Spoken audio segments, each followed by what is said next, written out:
Shalom, damai di hati. Bapak Ibu Saudara yang dikasihi dan diberkati oleh Tuhan Yesus, senang sekali di kesempatan kali ini kita semua boleh bertemu kembali. Orang boleh baku dapa kembali di channel YouTube kami Eke Entuti. Kami sangat senang karena boleh menyapa Bapak Ibu Saudara sekalipun kita ada di tempat yang berbeda, tetapi channel YouTube ini memudahkan kita semua untuk dapat berinteraksi, tapi juga bersama tentunya kerinduan kami membagikan kebenaran firman Tuhan. Nah, kita sudah ada di periode perenungan MTPJ yang baru karena kita sudah masuk ke bulan yang baru. Kali ini akan kami bagikan adalah renungan MTPJ untuk edisi tanggal 2 sampai 8 Juni tahun 2024. Tanggal 2 sampai 8 Juni 2024. Sebelum kita membaca dan merenungkan firman, mari kita berdoa. Bapa, di dalam nama Tuhan Yesus, terima kasih Engkau Tuhan yang mengasihi kami. Hanya atas kasih dan anugerah-Mu kami ada sampai saat ini. Sungguh karena pertolongan dan pemeliharaan Tuhan, kami menikmati hidup dalam anugerah selamat yang Engkau kerjakan. Terima kasih Bapa, karena Engkau begitu mengasihi, memperhatikan, mempedulikan kehidupan kami.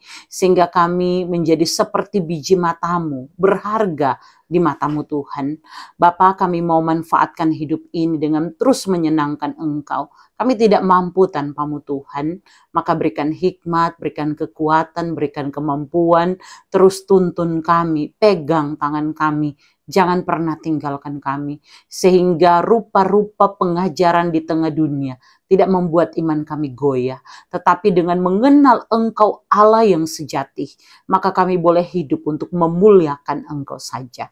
Terima kasih Tuhan, waktu ke depan ketika kami membagikan kebenaran firman Tuhan ini, hanya kami mau serahkan ke dalam tangan-Mu. Engkau saja yang bertakhta, Engkau saja yang menolong, sehingga kehendak-Mu yang jadi, bukan kehendak kami. Hanya di dalam nama Tuhan Yesus firman kehidupan kami berdoa. Amin. Ya, Bapak Ibu Saudara yang dikasihi dan diberkati oleh Tuhan, sekali lagi ya, kita sudah ada di tanggal 2 sampai 8 Juni 2024 dan kita akan membaca Markus pasal 6 ayat 30 sampai 44 dengan tema mingguan di sepanjang minggu berjalan ini, kamu harus memberi mereka makan. Sekali lagi Markus pasal 6 ayat 30 sampai 44. Kalau saya bacakan dalam Alkitab terjemahan baru yang kedua, ada di bawah perikop Yesus memberi makan 5.000 orang. Saya akan bacakan satu ayat sebelum kita merenungkan bagian ini. Saya akan bacakan ayat yang ke-37. Namun jawabnya, kamu harus memberi mereka makan. Kata mereka kepadanya, haruskah kami pergi membeli roti seharga 200 dinar untuk memberi mereka makan? Ya Bapak Ibu Saudara, ini sedikit saja dari percakapan ya antara Yesus dengan murid-muridnya. Menarik sekali, minggu ini sekali lagi yang menjadi perenungan kita diambil dari ayat yang baru saja saya bacakan. Kamu harus memberi mereka makan. Kami berharap Bapak Ibu Saudara sudah membaca bagian Alkitab ini terlebih dahulu, agar supaya ketika merenungkan firman Tuhan, kita benar-benar sudah tahu konteks bacaan ini. Nah, Bapak Ibu Saudara, di bulan ini sebagai bagian dari Gereja Masehi Injili di Minahasa, kita akan merayakan hari ulang tahun ke-193 Pekabaran Injil dan Pendidikan Kristen. Dan melalui renungan MTPJ Gemim, sepanjang bulan ini kita diberikan tema saksikan dan kabarkan Injil baik atau tidak baik waktunya. Nah, sebagai seorang pelayan dan juga pendidik, maka saya begitu bersemangat akan pelayanan-pelayanan yang akan kita lakukan, tapi juga sebagai bagian dari gereja yang besar ini, Gereja Masehi Injili di Minahasa. Kita punya ribuan jemaat yang sudah tersebar di berbagai tempat, di beberapa negara sudah ada, tapi juga tidak boleh dilupakan bahwa Gemim juga punya banyak sekolah yang sampai saat ini butuh perhatian kita bersama. Bagaimana kita dapat tahu? Kita harus tentu memberi perhatian, tapi kalau tidak tahu bagaimana kita dapat menunjukkan perhatian kita? Ingatlah bahwa ada anak-anak yang ke sekolah yang tanpa sepatu.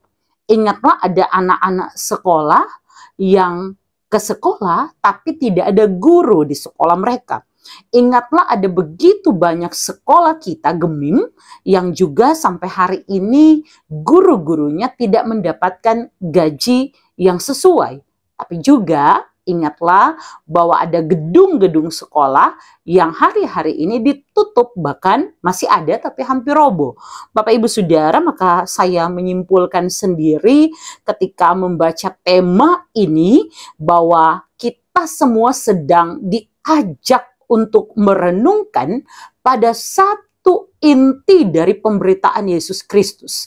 Ketika dia menyampaikan seruan pertobatan, ketika dia menyampaikan apa yang menjadi kehendaknya untuk dilakukan, maka kita akan dengan alasan pemilihan tema di sepanjang minggu berjalan ini, maka tidak kebetulan kita kemudian membaca bagian Alkitab ini, Markus pasal 6 ayat 30 sampai 44. Bapak Ibu Saudara yang dikasihi dan diberkati oleh Tuhan, Injil Markus ini merupakan tulisan Injil yang paling singkat, hanya 16 pasal, dan berkisah tentang karya Yesus termasuk mujizat-mujizat dan penyembuhan-penyembuhan yang dilakukan oleh Tuhan Yesus. Injil Markus ini ditulis antara tahun 60 sampai 70 Masehi dan merupakan Injil pertama tapi juga disebut Injil tertua, sehingga tidak heran kalau Injil-Injil lainnya baik Injil Matius, Injil Lukas itu pakai bahan-bahan dari Injil Markus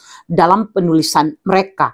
Nah, Bapak Ibu Saudara, kalau kita membaca Injil Markus, maka kita akan menemukan tulisan dari seorang yang begitu mengasihi Kristus, pengikut Kristus yang setia, yaitu Markus, yang menuliskan kitab ini ditujukan bagi orang Kristen yang mayoritas non-Yahudi. Markus bertujuan untuk memperkuat dasar iman orang percaya, tapi juga untuk dorong mereka tetap setia dalam iman kepada Tuhan Yesus Kristus dan mau menderita, bersedia ketika sekalipun dalam hidup mengalami penderitaan, tekanan, goncangan, dan begitu banyak tantangan termasuk kematian. Karena kita tahu pada masa itu orang percaya diperlakukan dengan kejam, mengalami penderitaan, mengalami tekanan. Banyak dari antara orang percaya yang disiksa bahkan dibunuh di bawah pemerintahan Kaisar Nero. Nah, Bapak Ibu Saudara, menarik sekali bahwa ketika kita melihat hal ini, sudah pasti kita bisa membuat kesimpulan bahwa pergumulan yang dirasakan oleh umat Tuhan atau orang percaya pada waktu itu mendorong mereka punya kerinduan, punya harapan. Kapan akan datang hakim yang adil? Bagaimana jika kemudian mereka meminta-minta, datanglah kiranya penyelamat yang datang untuk menolong mereka keluar dari penderitaan tersebut. Menarik ketika kita ada pada tema kamu harus memberi mereka makan sebagaimana bacaan kita. Markus 6 ayat 30 sampai 40. Tolong lihat sama-sama nih. Terang lihat dari ayat per ayat, tapi juga melihat tentunya apa yang mau dipesankan melalui teks hari ini. Yang pertama, kita harus melihat bahwa ada banyak tokoh atau orang-orang dalam cerita yang kita baca hari ini.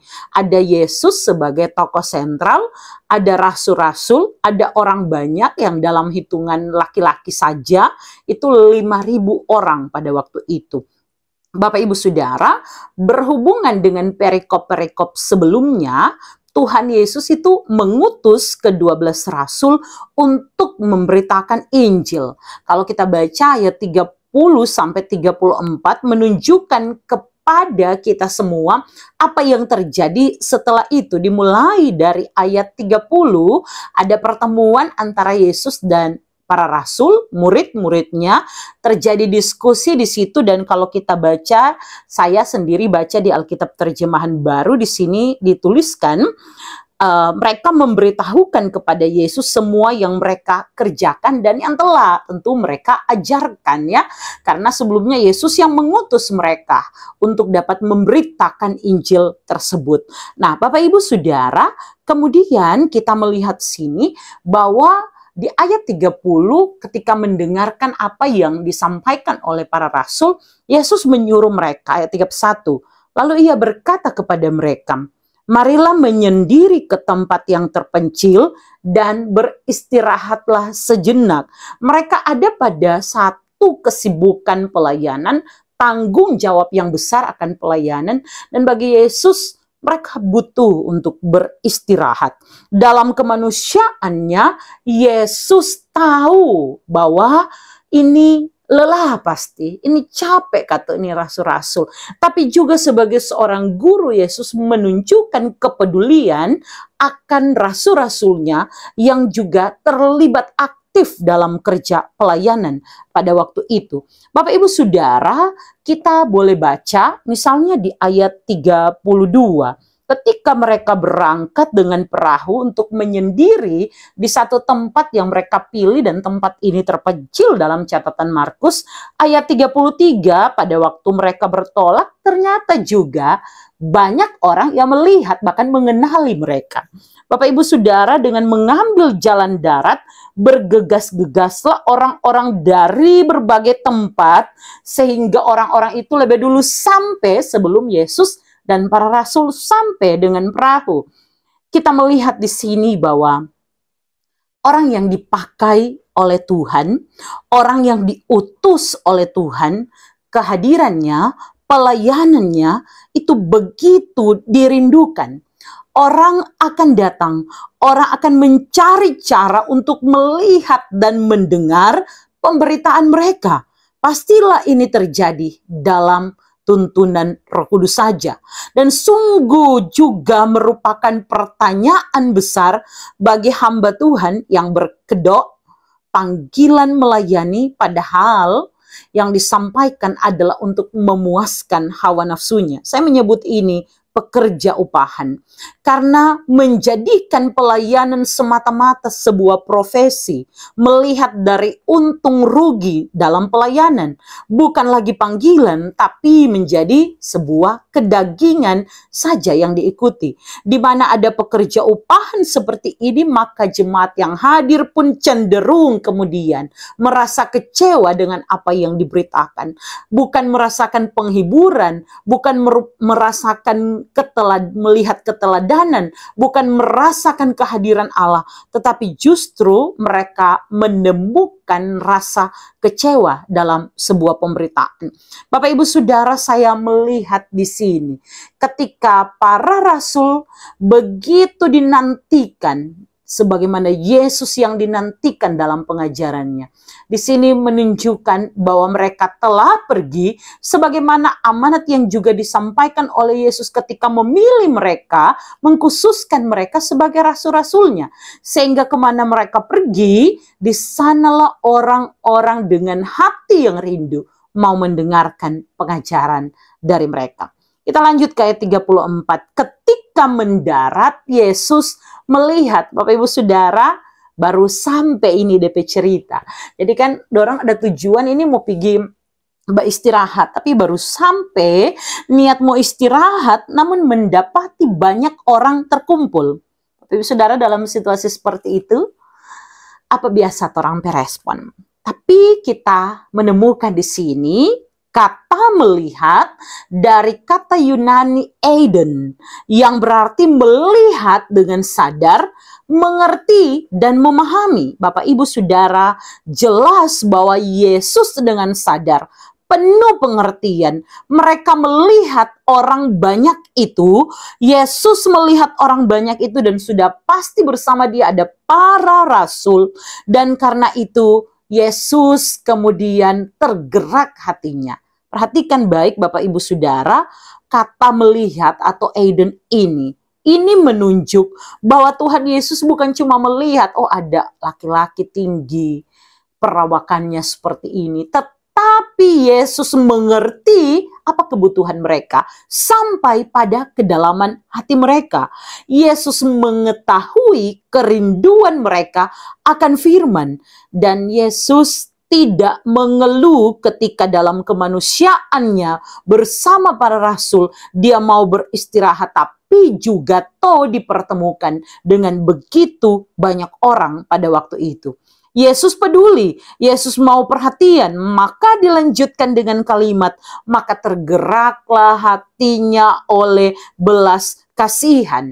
Bapak Ibu Saudara, kalau kita baca di sini ya, kita akan menemukan bahwa Yesus yang penuh dengan kasih itu melihat mereka, di sini pakai kata, tergeraklah hatinya oleh belas kasihan kepada mereka, karena mereka seperti domba yang tidak mempunyai gembala. Luar biasa nih pergumulan orang-orang yang datang, dilihat benar, diketahui, dan dengan sadar Yesus tahu betul siapa mereka, dan Yesus melihat mereka seperti dombanya tidak ada gembala. Bagaimana jadi itu domba tidak ada gembala, Kang? Domba kita tahu bersama, biasanya gembala itu punya tugas. Kalau orang baca Mazmur 23 contoh ya, dia membawa mereka ke air yang tenang untuk minum, dia memberi mereka makan, dia mengobati mereka saat sakit, dia mendampingi mereka saat gelap, saat ada bunyi hewan-hewan yang mau menyerang mereka. Tetapi bagi Yesus ini, orang-orang ini sama dengan domba yang tidak punya gembala. Mereka sedang kacau, mereka sedang lemah, mereka orang-orang yang terluka, mereka orang-orang yang butuh dukungan, mereka orang-orang yang rindu pengajaran, mereka orang-orang yang merindukan jawaban atas permintaan-permintaan mereka. Mereka lapar, mereka haus, bukan cuma secara jasmani, tapi dalam iman mereka membutuhkan firman pada waktu itu. Sehingga sungguh kasihan. Yesus tergerak oleh belas kasihan, dan ini bukan rasa kasih yang orang punya yang dalam arti negatif, aduh kasihan Kang, tetapi tergerak oleh belas kasihan menunjukkan kepedulian yang sungguh, yang didasarkan oleh kasih yang mau ditunjukkan oleh Tuhan Yesus. Bapak Ibu Saudara, jelas bahwa Yesus melihat, Yesus mengerti, Yesus tahu, dan kemudian bukan cuma sekedar lihat, tahu, kenal, tapi Yesus menjawab apa yang menjadi kebutuhan orang banyak. Ia mengajar walau dalam keadaan bersama para murid lelah, butuh istirahat. Namun Yesus memberi teladan dalam pelayanan yang melihat kebutuhan orang banyak di atas kebutuhan diri sendiri. Pelayanan seperti ini adalah pelayanan yang sungguh-sungguh didasarkan pada kasih yang tulus. Mungkin dalam pelayanan terasa lelah karena banyak yang harus dikorbankan. Tetapi jika melihat keteladanan Yesus yang tong baking belum ada apa-apanya. Masih enak Kang, boleh naik Grab, InDrive untuk pergi pelayanan, punya kendaraan sendiri. Tapi apa yang mau Yesus tunjukkan di sini dalam keletihan berhadapan dengan begitu banyak orang, ini adalah satu hal yang sekiranya ini jadi motivasi pelayanan yang benar kepada kita setiap hamba-hamba Tuhan. Tapi juga sebagai gerejanya di tengah dunia yang juga akan diperhadapkan dengan begitu banyak orang, dengan berbagai permasalahan yang kompleks yang terjadi di sekitar kita. Bapak Ibu Saudara yang dikasihi dan diberkati oleh Tuhan. Ayat-ayat selanjutnya kalau kita baca Bapak Ibu Saudara dari ayat 35, maka kita akan menemui satu diskusi yang panjang. Ketika mereka melihat, selain ketika Yesus sudah mengajar, memberikan pengajaran kepada orang banyak itu, mereka melihat ini waktu yang semakin malam, orang-orang ini pasti lapar. Kalau kita lihat di ayat 35, makanya para murid dia bilang, tempat ini terpencil dan hari mulai malam, suruh jodoh orang pergi ke kampung-kampung di sekitar sini supaya dorang dapat makanan, dorang boleh beli makan sendiri. Tapi luar biasa ya jawaban Yesus di ayat 37 yang menjadi tema perenungan di minggu berjalan ini. Katanya, kamu harus memberi mereka makan, pakai tanda seru. Ini satu perintah, ini satu pernyataan dari Yesus Ya, bukan suruh dorang pergi cari makan, tapi ngoni para rasul yang harus memberi mereka makan. Makanya dijawab. Jawaban manusia, kata Kang. Karena apa yang mereka jawab dalam respon mereka adalah di sini, mana mungkin, kalau terang baca ya, haruskah kami pergi membeli roti seharga 200 dinar untuk memberi mereka makan? 200 dinar itu sama dengan upah bekerja kurang lebih 7 bulan. Karena pada waktu itu 1 dinar itu sama dengan 1 hari upah bekerja. Kalau terang hitungan sekarang Jo, 200.000 per hari, maka kurang lebih ada 40 juta. Masa mesti keluar 40 juta mesti makan pada orang? Nggak mau cukup lagi. Nggak mau bikin kenyang lagi, Kang. Kalau orang-orang Manado catering 5.000 kepala, berapa itu? 175 juta, ya kurang lebih. Mana mungkin? Namun, Yesus mengatakan sebagai perintah untuk melakukannya. Di sini menarik, ayat 38 dia bilang, berapa banyak roti yang ada padamu? Coba periksa. Maka mereka dapati ada 5 roti dan 2 ikan. Itu kemudian diikuti dengan perintah-perintah Yesus. Suruh duduk, baator berkelompok di atas rumput. Kemudian ayat 41, Yesus mengambil 5 roti dan 2 ikan itu. Ia menengadah ke langit dan mengucap syukur, lalu memecah-mecahkan roti itu dan memberikannya kepada murid-muridnya supaya menyajikannya kepada orang-orang itu. Dan juga membagikan kedua ikan itu kepada mereka semua. Ayat 42, lalu mereka semuanya makan sampai kenyang. Perhatikan Bapak Ibu Saudara, ada perintah dan direspon para murid dengan tindakan ketaatan sesuai perintah. Perhatikan ada ucapan syukur dalam kekurangan.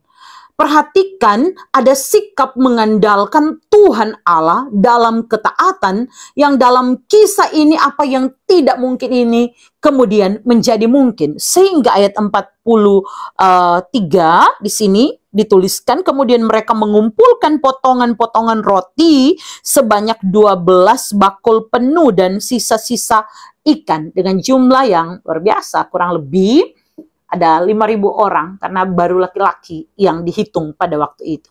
Bapak Ibu Saudara yang dikasihi dan diberkati Tuhan, apa yang mau Tuhan sampaikan kepada kita melalui perenungan ini? Dalam refleksi pribadi saya pun merenungkan, jadi seperti para murid yang setia dalam pelayanan. Karena itu kemanapun kita melayani, maka apa yang kita ajarkan ini akan mengubahkan orang dalam tuntunan Roh Kudus. Karena yang kita beritakan adalah apa yang betul-betul telah kita gumuli dalam pengalaman iman kita tentang Kristus.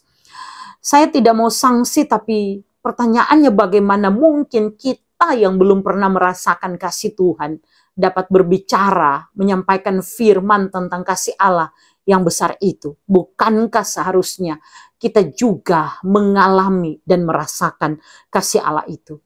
Tapi bagaimana kita yang katanya adalah pemberita firman, tapi kita tidak mau konsisten untuk membaca firman, merenungkan firman itu dan menjadikan itu inti dari setiap pemberitaan kita.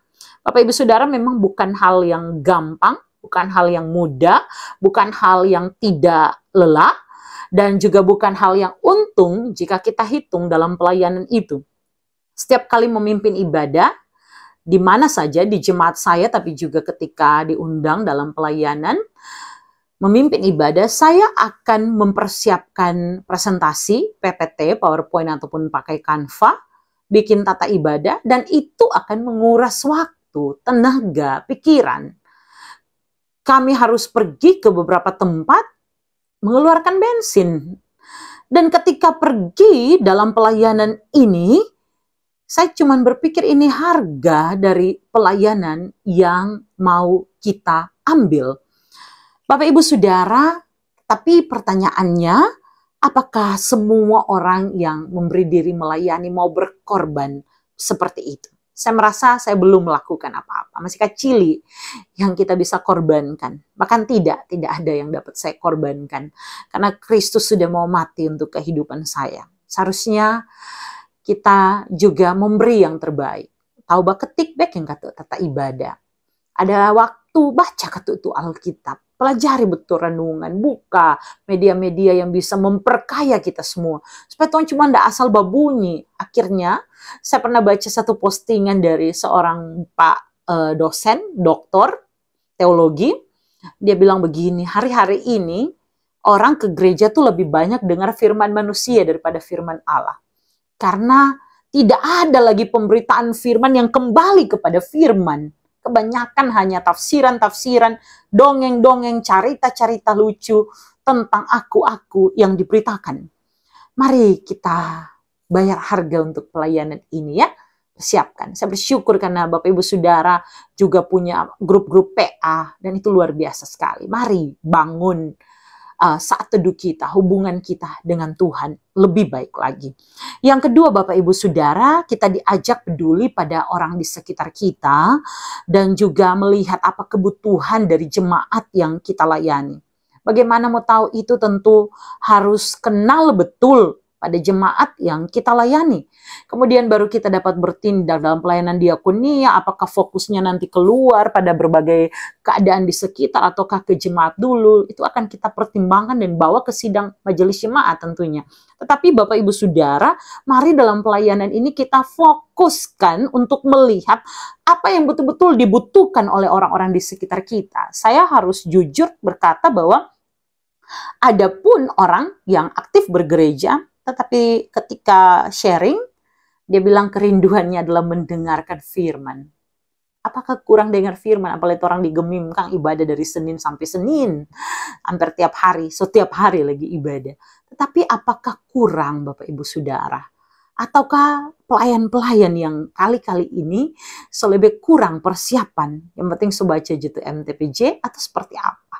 Ataukah tidak punya kuasa untuk memberitakan firman karena nyandak berdoa, ndak minta ke Tuhan. Saya percaya tidak ada yang Tuhan mau permalukan. Kalau mau sungguh-sungguh berserah, minta hikmat, pertolongan, kuasa daripada Tuhan untuk memberitakan firman. Selanjutnya Bapak Ibu Saudara, mari kita tetap setia bertekun dalam pengajaran kita. Yang sampai yang tong ajarkan, tong sendiri ndak baking. Hidupi pengajaran kita, sehingga kita tidak jadi batu sandungan dalam pengajaran kita kepada jemaat, orang-orang di sekitar kita.